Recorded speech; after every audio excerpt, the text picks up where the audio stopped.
ایک دفعہ دودھ پاک پڑھ لے، الصلاۃ والسلام علیک یا سیدی یا رسول اللہ وعلی آلک و اصحابک یا سیدی یا حبیب اللہ۔ آج کے لیکچر میں نا ہم مایوسی پر بات کریں گے اور دیکھیں گے کہ کس طرح سے ہم جو ہے وہ مایوسی سے بچ سکتے ہیں۔ اچھا، یہ مایوسی ایسی چیز ہے، اگر آپ اپنے معاشرے کو آبزرو کریں نا تو آپ کو اپنے ارد گرد بے شمار لوگ جو ہے نا وہ مایوس ملیں گے، اور مایوسی ہمارے معاشرے میں خصوصی جو ہے نا بہت تیزی سے پھیل رہی ہے۔ اب خاص طور پہ جو حالات ملک کے ہو چکے ہیں نا، ہر دوسرا بندہ جو ہے نا وہ مایوس ہے۔ اچھا، جو مایوس شخص ہوتا ہے نا وہ بندہ تھک ہار کے بیٹھ جاتا ہے، وہ ہاتھ پہ ہاتھ رکھ کے بیٹھ جاتا ہے، وہ کوشش کرنا چھوڑ دیتا ہے کیونکہ اس کو امید ہی نہیں ہوتی۔ دیکھیں، جو دعا ہے وہ کس کا ہتھیار ہے؟ مومن کا ہتھیار ہے، تو وہ اس ہتھیار سے کام ہی نہیں لیتا، وہ دعا کرنا ہی چھوڑ دیتا ہے کیونکہ دعا کسی امید پہ کی جاتی ہے نا۔ آپ کو اگر امید ہے اپنے اللہ پاک سے، آپ پھر دعا کرتے ہیں کہ مجھے امید ہے، میں دعا کروں گا میرے حالات بہتر ہو جائیں گے۔ لیکن جو نا امید شخص ہوتا ہے وہ اس جو دعا مومن کا ہتھیار ہے اس ہتھیار سے وہ کام ہی نہیں لیتا۔ اچھا، پھر جو مایوسی ہے نا وہ گناہ ہے۔ کئی لوگ سمجھتے ہیں کہ مایوسی گناہ نہیں ہے، مایوسی بہت بڑا گناہ ہے۔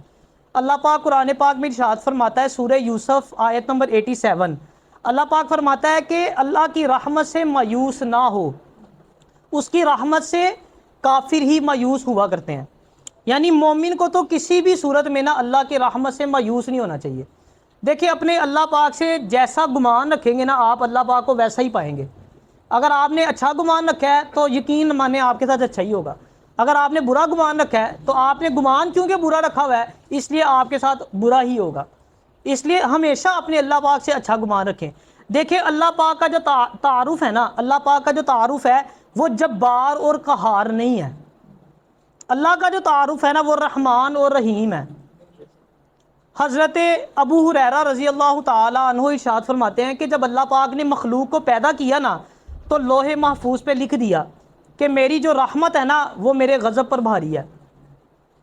اللہ پاک نے اپنی رحمت کے نا 100 حصے کیے ہیں، جو ایک حصہ ہے نا وہ دنیا پہ نازل کیا ہے، باقی جو 99 ہے نا وہ بروز قیامت اللہ پاک اپنے بندوں پہ نازل فرمائے گا۔ آپ سوچیں کتنی اللہ کی رحمت ہوگی۔ ہم لوگ چھوٹی چھوٹی باتوں پہ جو ہے نا وہ اللہ کی رحمت سے مایوس ہو کے بیٹھ جاتے ہیں۔ اور اگر ہم نبی علیہ الصلوۃ والسلام کی زندگی اٹھا کے دیکھیں نا تو آپ کو نبی علیہ الصلوۃ والسلام کی زندگی میں کوئی ایک جملہ بھی نیگیٹو نہیں ملے گا، کوئی ایک بات نیگیٹو نہیں ملے گی۔ آپ نے ہمیشہ پازیٹیو بات کی، آپ نے نیگیٹیوٹی کو ڈسکریج کیا، آپ نے ہمیشہ لوگوں کو امید دلائی ہے۔ نبی علیہ الصلوۃ والسلام نے ہمیشہ پازیٹیو بات کی ہے، اللہ کے قریب کیا، لوگوں کو خوشخبری سنائی ہے لوگوں کو۔ ایک بدو نا نبی علیہ الصلوۃ والسلام کے پاس آیا، اس نے آ کے عرض کی کہ میرے اوپر نا اپنا دین پیش کریں۔ تو نبی علیہ الصلوۃ والسلام نے نا سورہ فاتحہ کی تلاوت شروع کر دی۔ جب آپ الرحمن الرحیم پہ پہنچے نا تو اس نے کہا بس بس ٹھہر جائیے، رک جائیے۔ اچھا، جو پاس صحابہ موجود تھے نا ان کو بڑا غصہ آیا کہ اس نے ٹوکا کیوں ہے بیچ میں نبی علیہ الصلوۃ والسلام کو۔ لیکن نبی علیہ الصلوۃ والسلام نے نا صحابہ کو منع کیا کہ ٹھہر جاؤ، یہ جو کہتا ہے اسے کہنے دو۔ نبی علیہ الصلوۃ والسلام نے اسے فرمایا کہ بتاؤ کیا کہنا چاہتے ہو۔ اس نے کہا کہ بس ٹھہر جائیے، مجھے کلمہ پڑھائیے اور مسلمان کیجیے۔ تو نبی علیہ الصلوۃ والسلام نے ارشاد فرمایا کہ تم کیا ہوا، تم نے تو پوری بات بھی نہیں سنی۔ اس نے کہا کہ جس یوم الدین کا مالک رحمان اور رحیم ہے اس دین میں داخل ہونے میں کیا حرج ہے۔ جیسے میں نے بتایا نا 100 رحمت کے حصے کیے، ایک حصہ یہاں پہ، باقی بروز قیامت اپنے بندوں پہ نازل فرمائے گا۔ مالک یوم الدین پڑھتے ہو نا آپ، سورۃ الفاتحہ پڑھتے ہو، تو اس نے کہا جس یوم الدین کا مالک رحمان ہے رحیم ہے اس مذہب میں داخل ہونے میں کیا حرج ہے۔ یعنی اللہ کی رحمت سے کبھی بھی جو ہے نا وہ مایوس نہیں ہونا۔ اور میں نے بتایا نا کہ نبی علیہ الصلوۃ والسلام کی پوری زندگی میں آپ کو کوئی بھی نیگیٹو جملہ جو ہے نا وہ نہیں ملتا آپ کو۔ اس لیے ہمیشہ مسلمان کو تو کبھی بھی اللہ کی رحمت سے مایوس ہونا ہی نہیں چاہیے۔ اسی طرح نبی علیہ الصلوۃ والسلام نے ارشاد فرمایا کہ اگر مجھے نا 2 کام ہو، یعنی ایک کام مشکل ہو اور ایک کام آسان ہو، اس میں سے کوئی ایک کام جو ہے وہ سلیکٹ کرنا پڑے تو میں ہمیشہ آسان کام کا انتخاب کروں گا۔ دیکھیں، زندگی میں یاد رکھیں کبھی بھی آپ نے ایک منزل پہ پہنچنا ہے نا، اس منزل پہ پہنچنے کے 2 راستے ہوں، اگر ایک آسان راستہ ہو اور ایک مشکل راستہ ہو، منزل ایک ہی ہے۔ میں یہ منزل کی بات اس لیے کر رہا ہوں کہ اکثر جو کام ہوتے ہیں، مثال کے طور پہ کوئی کام جیسے CSS کی مثال لیتے ہیں، ہم دنیاوی اعتبار سے بات کر لیتے ہیں۔ اگر آپ نے CSS کرنا ہے وہ آسان تو نہیں ہے، یعنی میرے کہنے کا مقصد یہ نہیں ہے کہ آپ کلرک کی تیاری کریں سی ایس ایس چھوڑ دیں، آسان کام پکڑے مشکل چھوڑ دیں. میں بات یہ کر رہا ہوں کہ آپ نے کرنا سی ایس ایس ہے. اب اس کو کرنے کے دو راستے ہیں، پریپریشن کرنے کے دو راستے ہیں. ایک راستہ آسان ہے، ایک راستہ مشکل ہے. تو آپ نے کون سا راستہ اختیار کرنا ہے؟ جو آسان ہوگا. یعنی کسی منزل پہ پہنچنے کے لیے دو راستے ہیں، تو آپ نے ہمیشہ آسان راستے کا انتخاب کرنا ہے. اس کی وجہ یہ ہے کہ جب آپ مشکل راستے کا انتخاب کرتے ہیں نا تو پھر ناکامی کے چانسز بڑھ جاتے ہیں. ظاہری بات ہے راستہ مشکل ہے، اگر ناکام ہو گئے تو مایوسی کے چانسز بھی بڑھ جائیں گے. اور اگر آپ آسان راستہ اختیار کرتے ہیں تو پھر آپ کی کامیابی کے چانسز زیادہ ہوتے ہیں. اور آپ کبھی دیکھیں جب بندہ کامیاب ہوتا ہے نا، ایک سکسیس حاصل کرتا ہے، تو اس میں کانفیڈنس لیول بڑھتا ہے. آپ ایک ٹیسٹ پاس کر لیں، آپ کا کانفیڈنس لیول ہی نہیں پکڑا جاتا، آپ کو لگتا ہے یار اگلا تو میں پاس کر ہی جانا ہے. تو اگر آپ مشکل کام کریں گے، جانا مری ہے، اب دو راستے ہیں، مشکل والا اختیار کیا، جانا مشکل سے ہے تو کھجل تو نہیں ہونا ہے. جب جانا مری ہے آپ نے تو پھر آسان راستے سے چلے جائیں. جی ٹی روڈ بھی آپ کے پاس ہے، موٹر وے بھی آپ کے پاس ہے، جانا آپ نے مری ہے یا آپ نے جانا اسلام آباد ہے، تو زیادہ تر لوگ موٹر وے کو پریفرنس دیتے ہیں کہ اتنا کھجل کیوں ہونا ہے. ہاں ٹرین پہ جانا ہے، جہاز پہ جانا ہے، پیسے بھی ہے تو جہاز پہ چلے جائیں. آسان راستہ اختیار کریں نا، مشکل راستہ اختیار کرنے کی ضرورت نہیں ہے. اچھا اب ہم دیکھتے ہیں کہ مایوسی سے کیسے بچا جا سکتا ہے. اگر آپ مایوسی سے بچنا چاہتے ہیں نا تو اللہ کی ذات پہ اپنے توکل کو بڑھا لیں. جب آپ اللہ کی ذات پہ توکل بڑھائیں گے نا، اللہ کی ذات پہ ایسے توکل کریں گے جیسے توکل کرنے کا حق ہے، تو اللہ پاک کی ذات آپ کے لیے کافی ہو جائے گی. ہمارا مسئلہ یہ ہوتا ہے کہ ہمیں یقین ہی نہیں ہوتا، ہمیں توکل ہی نہیں ہوتا. ہمارے پر ذرا سی پریشانی آ جائے مایوس ہو جاتے ہیں. جاب کسی کی چلی گئی، ہمیں روٹی کی فکر پڑ جاتی ہے کہ بھئی اب کیا بنے گا، ہنتے مر گئے بھوکے. قرآن پاک کی نا ایک آیت نازل ہوئی تو حضرت ابو بکر صدیق رضی اللہ تعالیٰ عنہ نے ارشاد فرمایا کہ آج میں آزاد ہو گیا. جانتے ہیں وہ آیت کیا تھی؟ اس آیت میں اللہ پاک نے ارشاد فرمایا کہ زمین پہ رینگنے والا، چلنے والا، آسمان پہ اڑنے والا، سمندر میں تیرنے والا کوئی بھی ایسا جاندار نہیں ہے جس کا رزق میرے ذمہ کرم پہ نہ ہو. جب یہ آیت نازل ہوئی آپ نے کہا میں آج آزاد ہو گیا. یعنی ہر بندے کا رزق لکھا ہوا ہے، پریشان نہیں ہونا.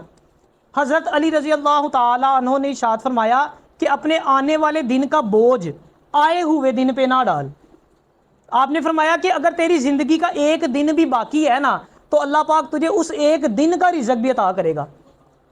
ہم لوگ اس فیوچر کے لیے پریشان ہوتے ہیں جس میں ہم نے پتہ نہیں ہونا بھی ہے کہ نہیں ہونا.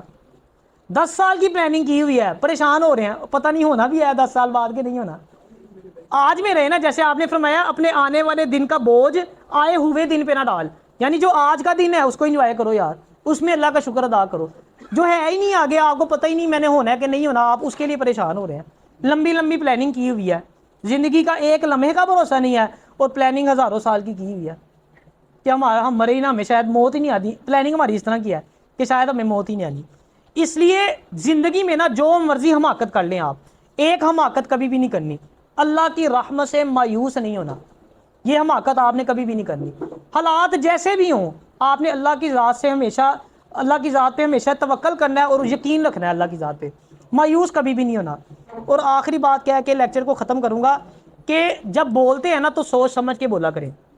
وہ بولے کہتے ہیں نا کہ پہلے تولو پھر بولو، کیونکہ یہ جو الفاظ ہوتے ہیں نا یہ بعض اوقات ہم جو ہے وہ نا سمجھی میں ایسے الفاظ بول جاتے ہیں جس کا ہمیں خود بھی آئیڈیا نہیں ہوتا کہ ہم نے کیا بات کر دی ہے.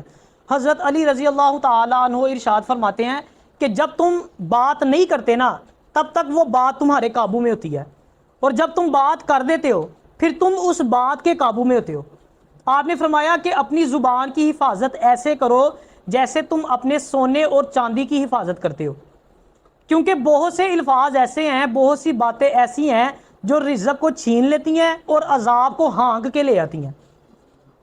یعنی آپ صحیح چل رہے ہیں، اب کئی دفعہ ایسا ہوتا ہے ایک بندہ بڑا اچھا ہوتا ہے، بڑا نیک ہوتا ہے، اچانک سے مصیبتیں آنا شروع ہو جاتی ہیں اس کے اوپر. اب اس کو غور کرنا چاہیے کہ کوئی اس نے ایسا گناہ تو نہیں شروع کر دیا کہ جس کی وجہ سے مصیبتیں، کیونکہ قرآن پاک کی ایک آیت کا مفہوم ہے کہ انسان پہ جو مصیبتیں آتی ہیں نا وہ بال آتے ہیں، وہ اس کی اپنی کرتوتوں کی وجہ سے ہوتے ہیں. تو کئی دفعہ ہم ایسا جملہ بول، جیسے ایک حدیث پاک کا مفہوم ہے کہ قرب قیامت یہ حال ہو جائے گا کہ ایک بندہ شام کو کافر ہوگا، صبح مسلمان ہوگا، صبح مسلمان ہوگا، شام کو کافر ہوگا. بے شمار ایسے فکرے ہمارے معاشرے میں بولے جاتے ہیں جس کا ہمیں آئیڈیا نہیں ہوتا، وہ کفریہ کلمات ہوتے ہیں. کئی گانے ایسے آ گئے کفریہ کلمات ہوتے ہیں، ہم گنگنا رہے ہوتے ہیں، ہمیں اس چیز کا آئیڈیا نہیں ہوتا کہ ہم اسلام سے خارج ہو چکے ہیں. جو شادی شدہ ہوتا ہے اس کا نکاح ٹوٹ جاتا ہے، اب وہ زنا کر رہا ہے، کتنا سخت گناہ ہے آپ دیکھیں۔ اس لیے کہتے ہیں ایک تو سوچ سمجھ کے بولنا ہے، ٹھیک ہے نا، ہر الفاظ کو بولنے سے پہلے سوچیں کہ جو میں بولنے لگوں اس میں کوئی ایسی بات تو نہیں ہے، کوئی غلط جملہ تو نہیں ہے۔ دیکھیں نا، جس طرح بتایا کہ عذاب کو ہانک کے لے آتا ہے، کھینچ کے عذاب کو لے آتا ہے، رزق کو دور کر دیتا ہے، رزق کو چھین لیتا ہے آپ سے، ایسے فکرے بھی ہوتے ہیں کئی۔ اس کے لیے میں اکثر ایک بک ریکمینڈ کرتا ہوں، کفریہ کلمات کے بارے میں سوال جواب، یہ دعوت اسلامی کی بک ہے اور بڑی کمال کی بک ہے۔ اس میں کوئی تقریباً میرا خیال ہے 500 پلس ایسے فکرے لکھے ہوئے ہیں جو ہم بولتے ہیں اور ہمیں اس چیز کا نہیں پتا ہوتا۔ ہر مسلمان کو اس بک کا مطالعہ ضرور کرنا چاہیے۔ دیکھیں یہ ایسی باتیں ہیں بروز قیامت آپ یہ نہیں کہہ سکتے مجھے کسی نے بتایا نہیں، مجھے پتہ ہی نہیں چلا۔ یہ کچھ علوم ہوتے ہیں جو فرضی علوم ہوتے ہیں، آپ نے سیکھنے ہیں۔ اگر آپ ہارڈ میں نہیں لے سکتے، آپ کے پاس پیسے نہیں ہیں، نیٹ سے ڈاؤن لوڈ کر لو یار، ہر چیز نیٹ سے اویلیبل ہے آج کل۔ P D F download کریں، اس کو پڑھیں، آپ کو پتہ لگے کہ کون کون سے فکرے ہیں جو ہم بولتے ہیں اور وہ ہمیں نہیں بولنے چاہیے۔ اور اس کا ایک اور طریقہ ہوتا ہے کہ آپ ڈیلی ایک روٹین بنا لیں اپنی، سونے سے پہلے نا تجدید نکاح کیا کریں، سوری تجدید ایمان، تجدید نکاح بھی ہوتا ہے، اس کا بھی بتاتا ہوں آپ کو ڈیٹیل۔ تجدید ایمان کیا ہوتا ہے؟ جب آپ سونے لگتے ہیں رات کو ایک روٹین بنائیں، یعنی دن میں کسی ٹائم بھی، میں اکثر عشاء کی نماز کے بعد جب دعا مانگتا ہوں اس میں کر لیتا ہوں، آپ اپنی روٹین جیسے آپ کو بہتر لگے۔ ویسے سارا دن بندے نے کچھ نہ کچھ کیا ہوتا ہے تو بہتر ہوتا ہے رات کو سونے سے پہلے تجدید ایمان کرے۔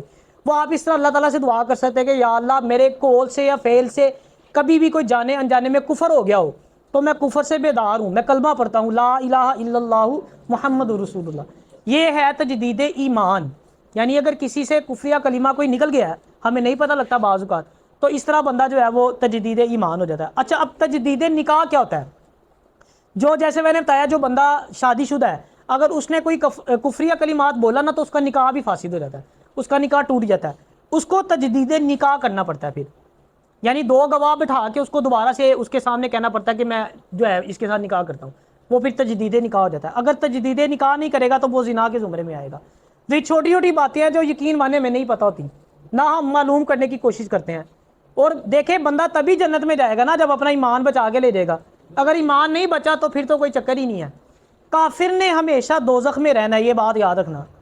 مسلمان ہوگا اگر وہ گناہ گار بھی ہوگا، پہلی بات تو یہ ہم ایک لمحے کے لیے بھی عذاب برداشت نہیں کر سکتے، لیکن اگر پھر بھی کوئی مسلمان جہنم میں جاتا ہے تو جو اس کی سزا ہوگی وہ پوری کرنے کے بعد وہ جنت میں داخل کر دیا جائے گا، لیکن تبھی نا جب ایمان بچا ہوگا، مسلمان ہوں گے تو ہی نا۔ اگر ایمان ہی نہیں بچا اور ہمیں پتہ بھی نہیں ہے کہ ہم کافر ہو چکے ہیں تو پھر تو کہانی ختم ہوگی۔ اس لیے ان چیزوں سے بڑی احتیاط کرنی چاہیے، بچنا چاہیے، زیادہ کم سے کم بولا کرے، جہاں بہت ضرورت ہو آپ کوشش کریں وہاں پہ بولے۔ جتنا زیادہ جتنے زیادہ وبال زیادہ بندے پہ آتے ہیں نا، یہ گناہ زیادہ ہوتے ہیں زبان کی وجہ سے ہی ہوتے ہیں۔ زبان بندہ اپنی بند کر لینا تو آدھے سے زیادہ جو ہے وہ برے کام بندے رک جاتے ہیں۔